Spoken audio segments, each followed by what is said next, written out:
All right, on to the ACT English Practice Test 3, Passage 2.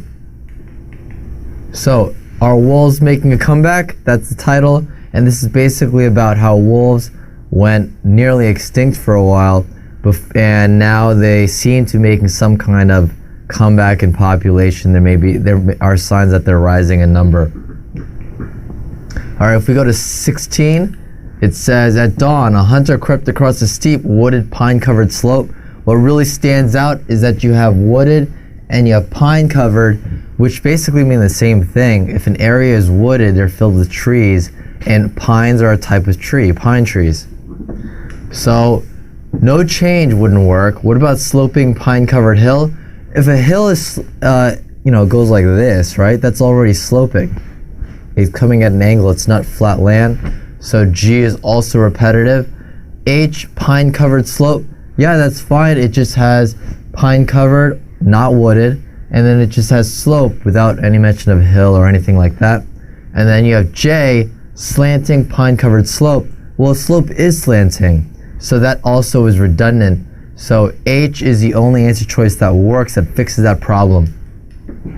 17. Okay, it says, he was searching for signs of elk when he noticed an unusual track broad as a human hand. Alright, this is the only part we need to focus on.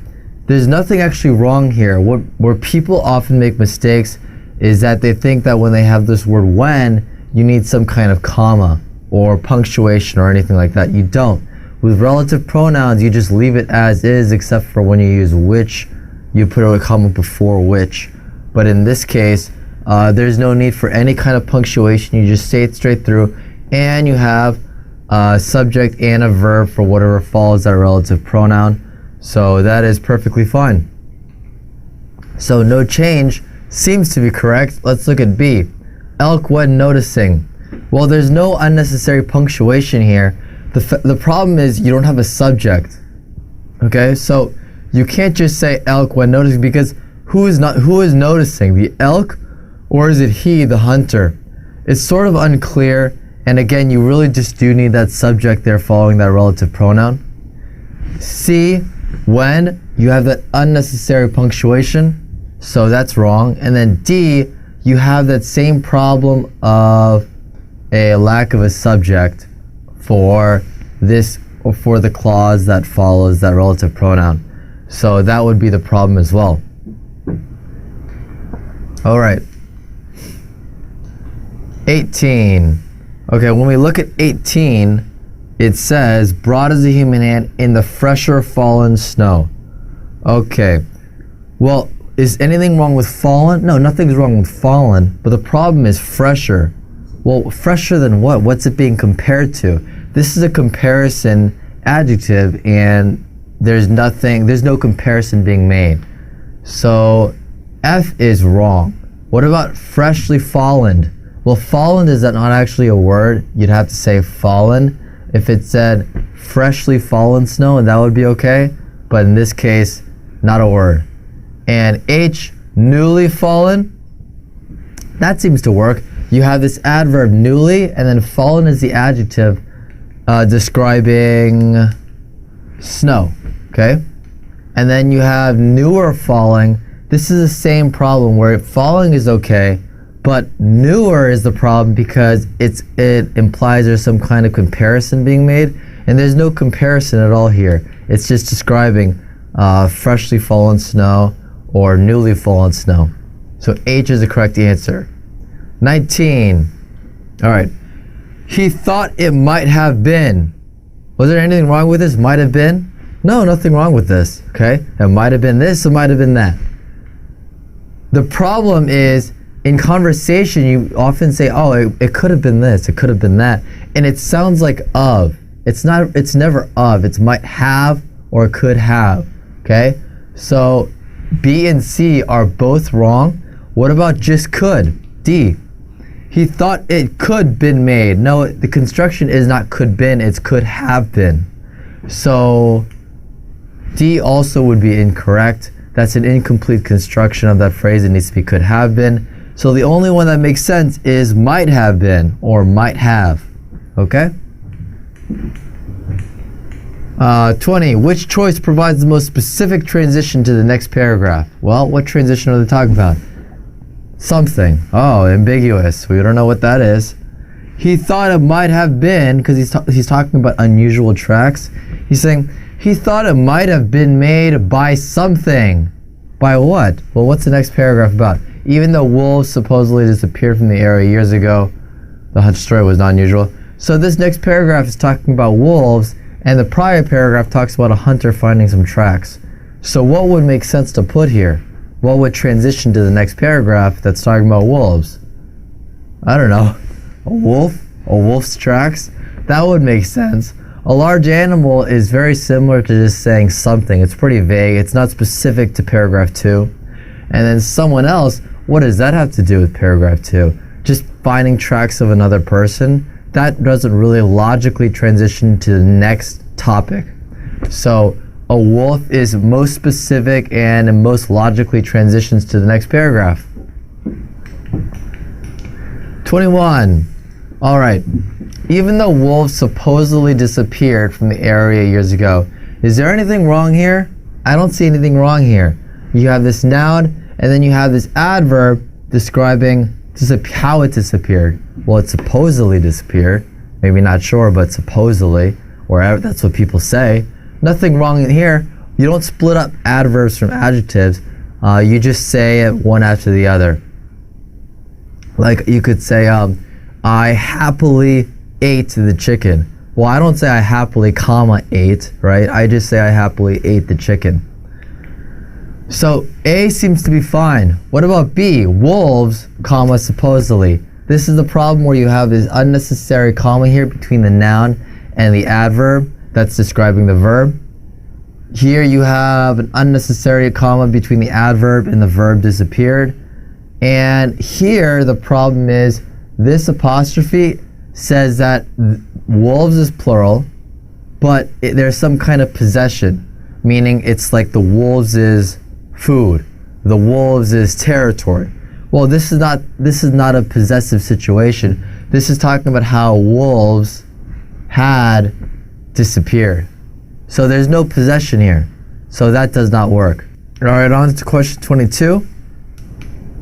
It says, many reports, most of them followed by hunters, have recounted howlings, tracks, and possible wolf kills. All right, the problem you have here is that you have this interrupting clause, this interrupting modifier, most of them followed by hunters, because what are most that are followed by hunters? The reports, right?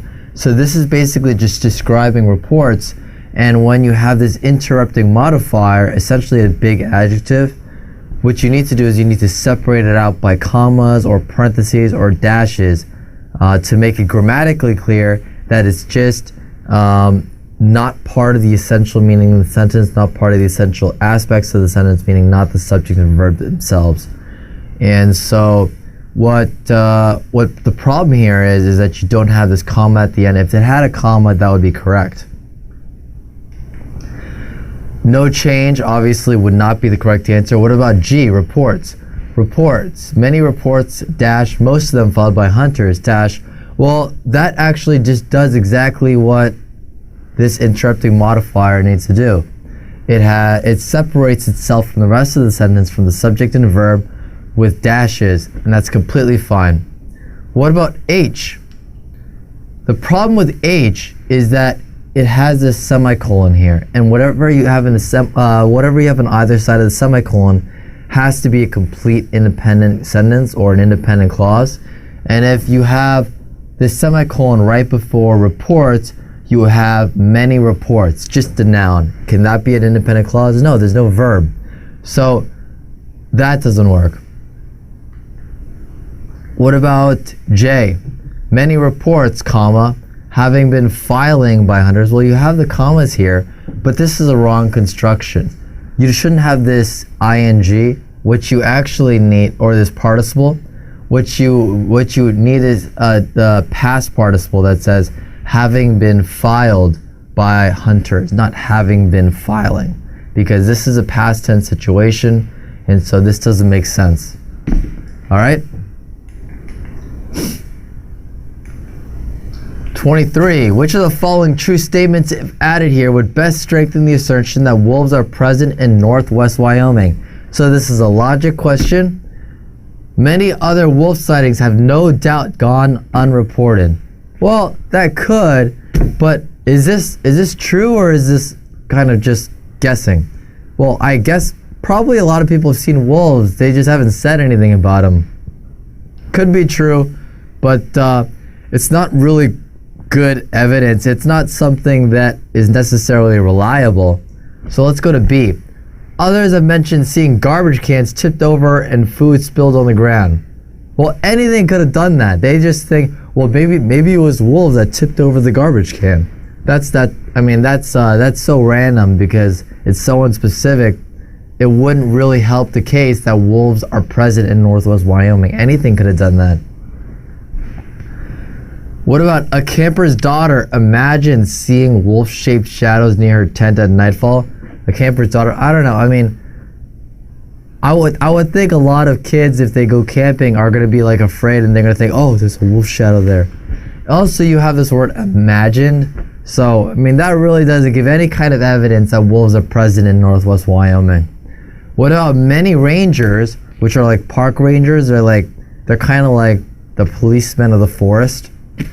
Many rangers have reported hearing the soft cry of wolf cubs in the evening. Well, rangers probably know what these things sound like. And if they say, I heard this thing, I heard this, and many of them have, and it kind of happens somewhat with some frequency, then that's probably the most reliable evidence there are signs of wolves around, right? Everything else is just either guesses or sort of trying to make connections without specific evidence or anything real. So D would be the only one that makes sense. D would be the only one that strengthens the assertion that wolves are present in northwest Wyoming. All right, on to question 24. It says, however, ranchers and government wolfers made a concerted effort to eliminate the predators by trapping and poisoning them. This is an issue where you have to take your understanding of how to answer this question based on what comes after the underlined portion. So you see it says, and poisoning, and you have this short 2-item list: by trapping and poisoning. Well, this is a scenario where you need parallel structure. In lists, you need parallel structure. Parallel meaning in math, 2 lines that go in the same direction. One, grammar, it basically means the grammatical forms need to be the same. And in this situation, you have and poisoning, which is correct because it's not underlined. So what needs to be here is also the same grammatical form, which would be the present participle. You have trapping, poisoning, parallel structure, and you have a proper preposition there. Made a concerted effort to eliminate the predators by doing this and by doing that. So everything seems to be fine here. What about G? H and J, none of them have that parallel structure. The other problem is that you could say with, all right, with traps, but if you said through traps, that wouldn't really make sense. You eliminate them through traps, or if you eliminate them in traps. In maybe sounds a little better, but with is probably the best preposition to use for talking about eliminating large portions of wolves by setting up traps in different places. By is obviously the best preposition, and F is the only answer choice, meaning no change, that keeps that consistent grammatical parallel structure. So F is the correct answer. Moving on. Given that all of the following sentences are true, which one, if added here, would offer the best transition from paragraph 3 to paragraph 4? Well, where is here? At the very end. So what sentence can we add here, or at that part, that would sort of make sense to the next paragraph? A, this caused some problems for the wolves. Okay, well sure, if they trapped a lot of them and killed a lot of them, I guess it caused problems for them. B, there were not too many wolfers employed in Wyoming, however. That doesn't really have much to do with it. Considering that if we look at paragraph 4, it's talking about how wolves are endangered, right? What about C? By the turn of the century, there was scarcely a wolf left in the state. Oh, that's a good transition, because this is about how these wolfers tried to kill all these wolves, and then paragraph 4 is how they became very endangered. And if you add in C, it says there were almost no wolves left. And then you have D, the Rocky Mountain gray wolf was a majestic animal and thus not easily trapped. Well, that doesn't really work at all, because that's sort of like a non sequitur, meaning it's a random, irrelevant detail not pertaining to paragraph 3 or paragraph 4. All right, so let's go to question 6. All right, 26. Wolves are now classified as an endangered species in all the lower 48 states except Minnesota, after which the animals began migrating from Canada in the 1960s. Okay, what you need to focus on is this term "after which." It said, does that actually make sense? What is the sentence saying? It says, wolves, the animals began migrating from Canada in the 1960s. Where did they migrate to? It's really saying they migrated to Minnesota, right? If you say after, what do they migrate after? It's sort of unclear. I mean, if you have after which, it kind of just sounds like they began migrating after they became classified as endangered species. Like, oh, the government says, oh, they're endangered species, so the wolves are like, hey, let's go somewhere else. That doesn't really make sense. So after which wouldn't really work there. What about from which? Could that work? They're classified as an endangered species in all the lower 48 states except Minnesota, from which the animals began migrating from Canada. Well, it's already coming from somewhere. So if they're coming from Canada, they're probably going to somewhere else. So they couldn't be coming from Minnesota and from Canada. They're coming from Canada and they're going to Minnesota. So from which doesn't work. What about when? Is this an issue of time? As in, wolves are now classified as an endangered species in all the lower 48 states except Minnesota when the animals began migrating. Well, this is not an issue of time, as in they're now classified when. That's not a time period situation. J, into which. Well, into which actually does make sense given what we said before about how they're migrating from Canada into somewhere else, into Minnesota. So except Minnesota, into which the animals began migrating from Canada in the 1960s. So the only choice that makes sense is J. 27. So it says, so biologists decided to look for the wolves themselves. Well, what's wrong with this? Well, first what sticks out is you have this subject, biologist, and you have the verb decided, and you have this unnecessary comma. Don't separate out the verb from the predicate nominative, meaning whatever comes after the verb with a comma. That's like saying Stephanie likes cheese. Do you say Stephanie likes comma cheese? No, you just say Stephanie likes cheese. Very similar to so biologists decided to look, okay? The other problem is you have this unnecessary comma after so. You really don't need that there at all. So this is an issue where we have two unnecessary commas. What about B? It eliminates both unnecessary commas, so that seems to be fine. What about C? So biologists decided, comma right before the predicate nominative, problem. And then you have D, so biologists, comma decided. This is an unnecessary comma between the subject and verb. You shouldn't have that, just like saying steak, comma, is good. You just say steak is good. No comma needed. So the only interest that works is B. What about 28? They have flown to elk and deer wintering areas, ridden horses and snowmobiles through the mountains, and throwing back their heads and called out with low moaning howls. Okay, this is another list. If you notice, And in situations like this, you need to have parallel structure. So you have wintering areas, or have flown to, oops, not that. You have flown, okay, ridden, and does throwing match that? Does throwing match flown and ridden? No, it doesn't. Flown and ridden are past participles, so what you need here is another past participle. So no change doesn't work. Throw doesn't work either, lack of parallelism.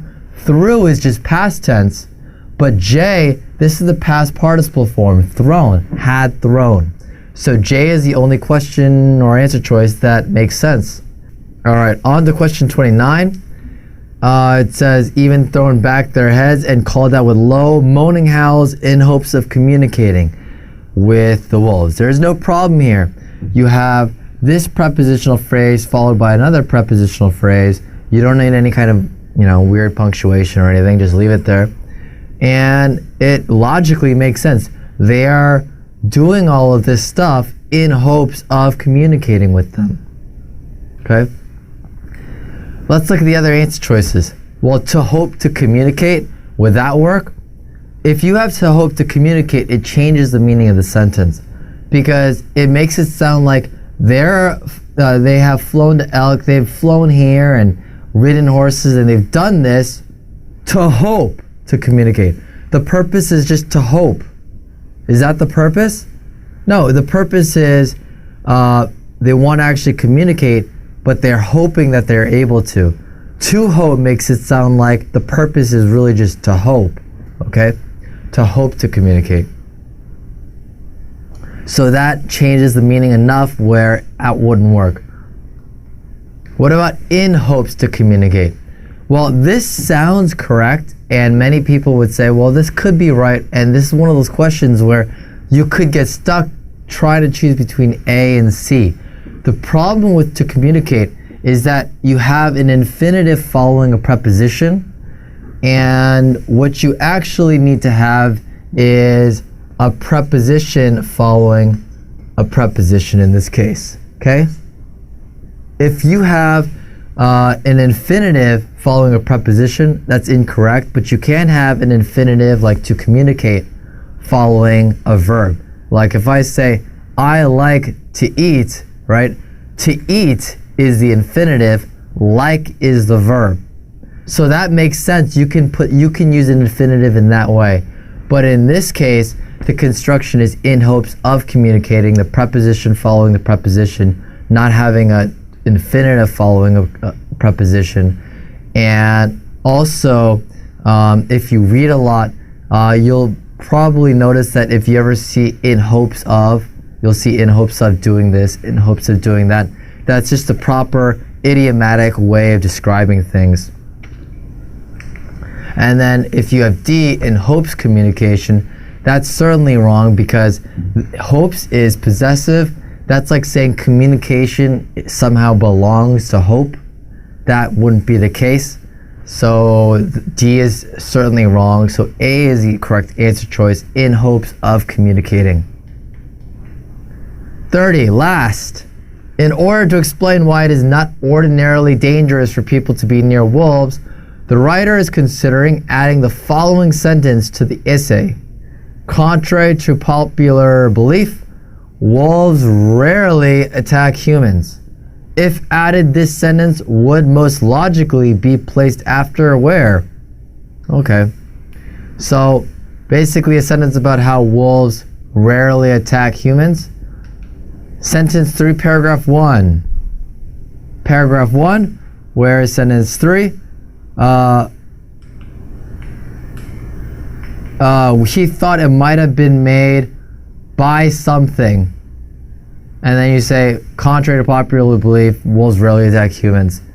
Well, does that have much to do with seeing a footprint?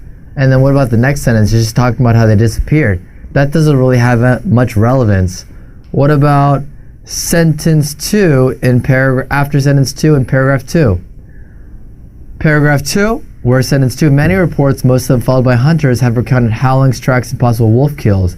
And then it says a few people even claim to have stood face to face with wolves before the animals faded into black timber.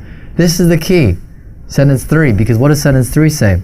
Sentence 3 says, a few people even stood next to them or face to face, and then the wolves just walked away, which is, hey, these wolves are not harmful.